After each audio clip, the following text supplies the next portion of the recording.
اهو يا جماعه زي ما قلت لكم، خدت العلاج دوت ورحت فعلا للبيطري وقال لي العلاج ده مضروب وتحت السلم وما ينفعش اصلا لكتاكيت البيضه ولا اي حاجه خالص، وارميهم احسن.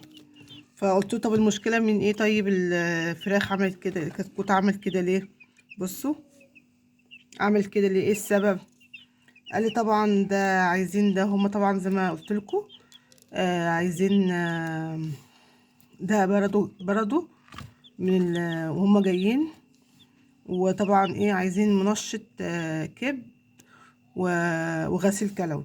طبعا هنحط الاول الغسيل الكلوي اهو، اداني ازازتين.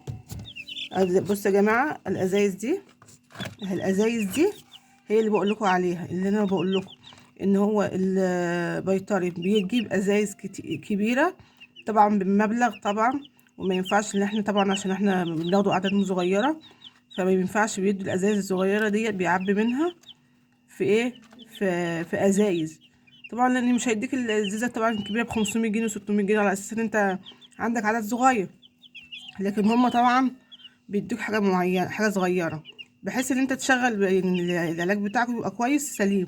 لكن الازازه دي بتمن ده، الازازه دي بتمن دي، يعني دي ب10 جنيه ودي ب10 جنيه، الازازه الصغيره دي ب10 جنيه والازازه دي ب10 جنيه.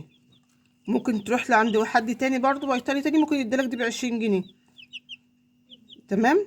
فانا بقول لكم اهم حاجه العلاج، التحصينات تكون كويسه عشان الكتكوت. طب كويس اللي احنا الحمد لله، اللهم لك الحمد لك الشكر اللي احنا ايه عينينا على الكتكوت بتاعنا.